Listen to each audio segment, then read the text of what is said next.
Before you reach for another laxative, try this one Japanese-inspired habit first. Drink warm water at the right time, in the right way, before your day begins. Not ice water, not coffee, not a giant detox cleanse, just warm water, used like a signal to wake up your colon. Because for many adults over 55, constipation is not just about needing more fiber. Fiber can help, of course. Water can help. Medication can help when your doctor recommends it. But the missing piece is often your body's natural move-it-along reflex, the gastrocolic reflex. That is the signal your stomach sends to your colon after you eat or drink. Something new is coming in, so make room.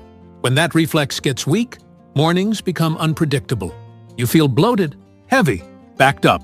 You may sit there waiting, pushing, guessing, and planning your day around your bathroom. And here is what makes this so important for older adults. Constipation becomes much more common with age. Less movement, lower fluid intake, slower gut motility, certain medications, and years of rushed meals can all work together until the colon starts acting sluggish. But sluggish does not always mean broken. Sometimes your gut just needs better daily signals. So today, we are going to rebuild those signals with simple Japanese-style habits. Warm water timing, mindful eating, better chewing, fermented foods, gentle belly massage, and breathing that helps shift your body into rest and digest. And I want you to pay attention to which habit sounds easiest for you. Because near the end, I'll ask you to share your first habit in the comments. And that one small choice may help someone else finally start.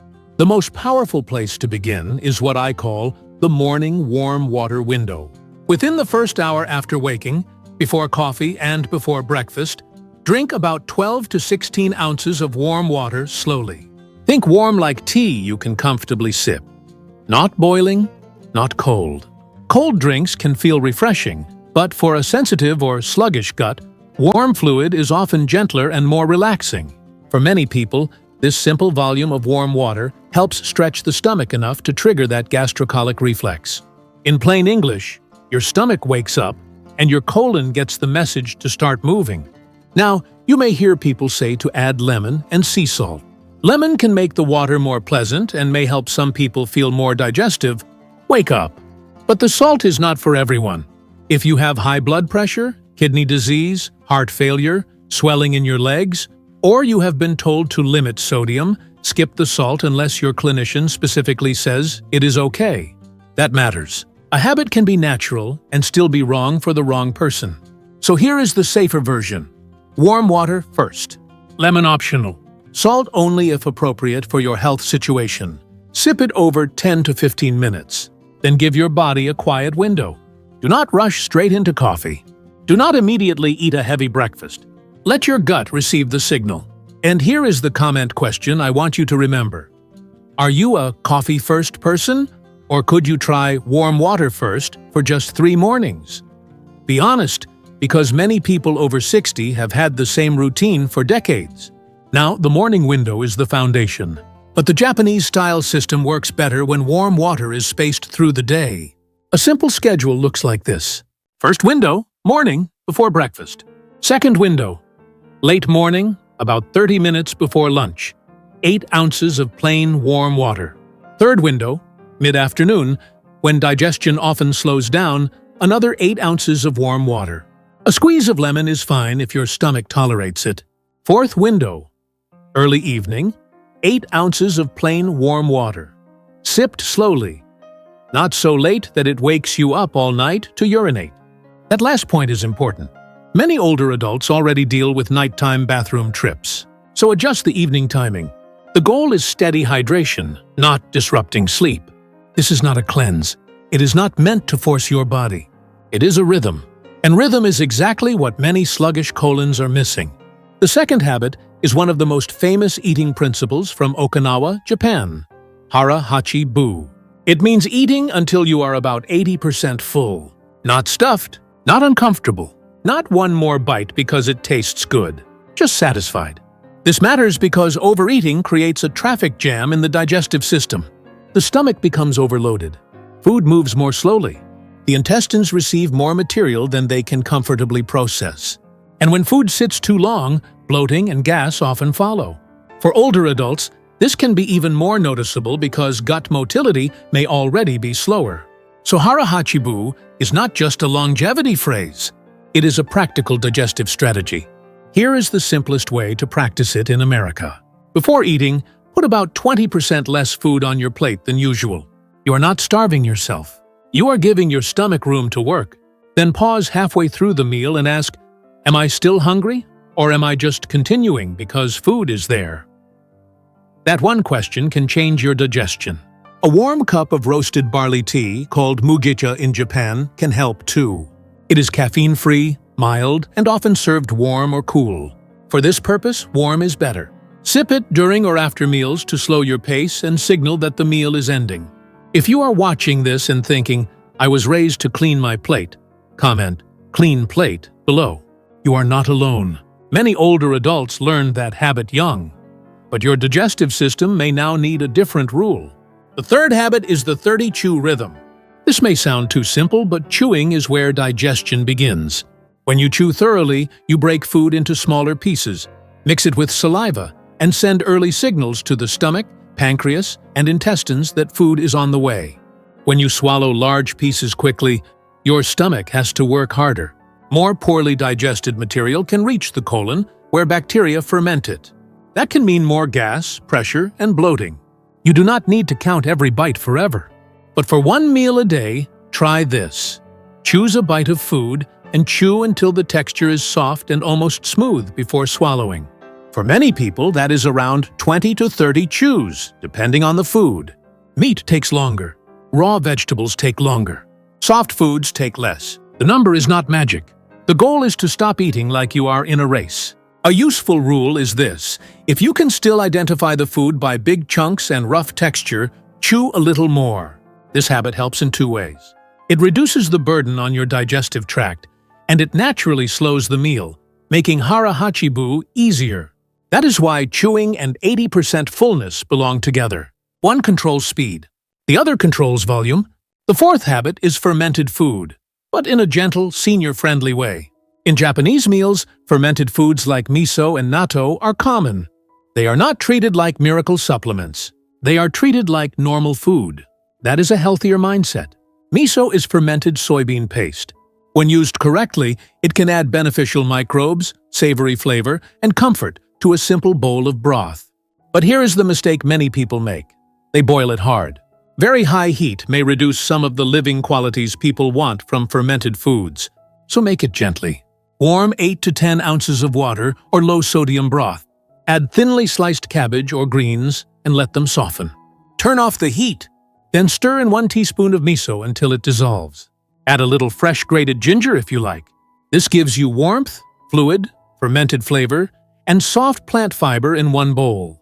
But again, we need to be honest. Miso can be high in sodium. If you are on a sodium-restricted diet, choose a lower sodium version, or ask your clinician whether it fits your plan. Natto is another Japanese fermented food, made from soybeans. It has a strong smell and sticky texture, so not everyone loves it. But it is rich in bacteria used in fermentation and is often discussed for gut health. Important caution: natto is high in vitamin K2, which may matter if you take warfarin or other blood-thinning medication. Do not add natto regularly without checking with your clinician if you are on those medications. That is the kind of detail many viral health videos leave out. But for adults over 55, those details matter. The fifth habit is gentle clockwise belly massage. This is one of the most practical habits because it costs nothing, takes about 3 minutes, and can be done before getting out of bed. Your colon travels up the right side of your abdomen, across the upper belly, and down the left side. A clockwise massage follows that natural path. Here is the safe version. Lie on your back with your knees bent. Place your hand on the lower right side of your belly, near the right hip. Use your flat palm, not sharp fingertips. Move slowly upward along the right side, across under the ribs, then down the left side. Circle gently. Think soft pressure, not deep digging.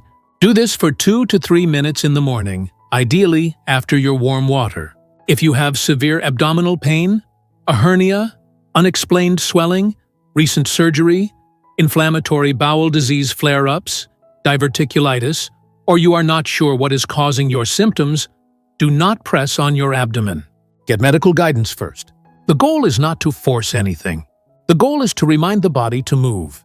The sixth habit is belly breathing, and this one may surprise you because it involves no food at all.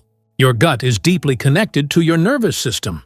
When you are stressed, hurried, worried, or tense, your body shifts toward fight or flight. Digestion becomes less of a priority. That can make constipation worse. Belly breathing helps shift the body toward rest and digest, where the vagus nerve and parasympathetic system are more active. You do not need to sit on the floor in a painful posture. Many older adults have knee, hip, or back issues. A chair works perfectly. Sit upright with both feet on the floor. Place one hand on your chest and one hand on your belly. Breathe in through your nose and let the lower belly expand gently. Then exhale slowly through your mouth, like you are fogging a mirror. Try 5 slow breaths before breakfast and 5 slow breaths before dinner. This is not dramatic. You may not feel anything instantly, but over time, it teaches your body that meals are not an emergency. Digestion works better when the body feels safe. The seventh habit is ginger, but not the sugary pink kind. Ginger has a long history in Asian cooking and digestive traditions. It may help some people with nausea and upper digestive comfort, but for constipation, it works best as a supporting habit, not the main solution. A simple option is fresh ginger tea. Slice or grate a small piece of fresh ginger into hot water, let it steep, and drink it warm. You can pair it with green tea if caffeine does not bother you, or use caffeine-free herbal tea if you are sensitive to caffeine. Avoid relying on bright pink pickled ginger loaded with sugar or artificial coloring. That is more of a condiment than a serious digestive habit. Also, ginger may not be right for everyone in large amounts, especially if you take blood thinners or have reflux. Food amounts are usually fine for most people, but do not treat it like a high-dose supplement without guidance. The eighth habit is rice vinegar water, but this one deserves caution. Some Japanese-style routines include a small amount of rice vinegar in warm water before meals. The theory is that the sour taste and acidity may stimulate digestion and help trigger digestive secretions. But vinegar is not for everyone. If you have acid reflux, ulcers, sensitive teeth, swallowing problems, or you take certain medications, vinegar water may irritate you. It can also affect tooth enamel if used often.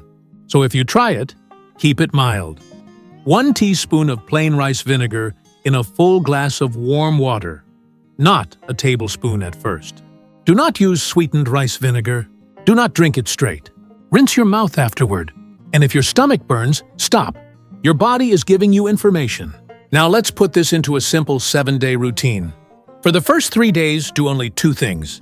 Warm water first in the morning, and chew your first meal more slowly. That is it. Do not overhaul your entire life at once.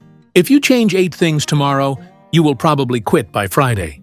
On days 4 and 5, add the 80% full rule at dinner. Dinner is where many people overeat because they are tired, lonely, bored, or finally relaxing after a long day. So make dinner the practice meal. Serve a little less. Eat slower.